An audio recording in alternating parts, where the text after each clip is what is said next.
கார்த்திக், இன்றைய தினம் நீதிமன்றத்தில் என்னென்ன வாதங்கள் முன்வைக்கப்பட்டது? குறிப்பாக இன்றைய தினம் ஏற்கனவே 2 தினங்களுக்கு முன்னதாகவே இந்த விவகாரத்தில் தீர்ப்பு வழங்கப்படும் என்று எதிர்பார்க்கப்பட்ட நிலையில் இன்றைய தினம் தீர்ப்பு வழங்கி இருக்கிறது விரைவு நீதிமன்றம். இப்ப குற்றவாளி என்று அறிவித்து விட்டார்கள். இனி அடுத்து என்ன தண்டனை விவரங்கள் பற்றிய விவரங்கள் என்ன? வணக்கம். அதாவது மாணவிகளை தவறான பாதைக்கு அழைத்ததாக கூறி தொடரப்பட்ட வழக்கில் பேராசிரியர் நிர்மலா தேவிக்கு இன்று தீர்ப்பானது அறிவிக்கப்பட்டிருக்கிறது. அதே சமயத்துல பேராசிரியர் கருப்பசாமி, முருகன் ஆகியோரும் நிரபராதி என அறிவிச்சிருக்காங்க நீதிபதி. அதாவது என்னன்னா, இந்த வழக்கானது முருகன் கருப்பசாமி மீது சுமத்தப்பட்ட குற்றம் சட்டத்திற்கு இடமின்றி நிற்கப்படாதால் இருவரும் விடுதலை செய்யப்பட்டிருக்காங்க. நிர்மலாவை குற்றவாளி என தீர்மானிக்கப்பட்டுள்ளது. தீர்ப்பு இன்னும் சொல்லல. தொடர்ந்து ஆர்குமெண்ட் போய்கிட்டு இருக்கு.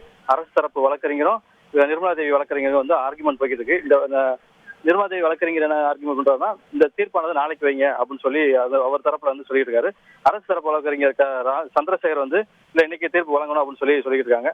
இது குறிப்பா ஒரு 10 ஆண்டுகள் குறையாமல் இருக்கணும், தண்டனை வழங்க வேண்டும் என அரசு தரப்பு வழக்கறிஞர் கோரிக்கை வச்சிட்டு இருக்காரு.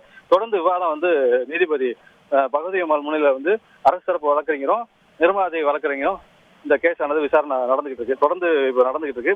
இதுக்கிடையில முருகனுக்கும் கருப்பசாமிக்கு விடுதலை என வெளியிட்டு இருக்காங்க.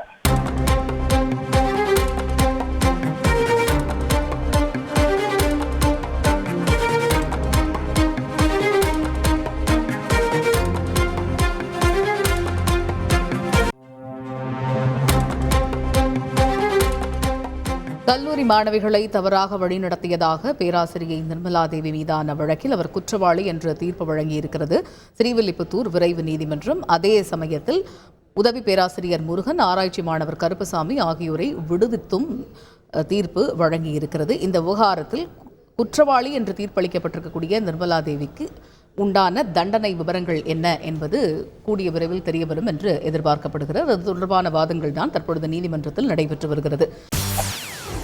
செய்திகளை உடனுக்குடன் தெரிந்து கொள்ள உடனே சப்ஸ்கிரைப் பண்ணுங்க.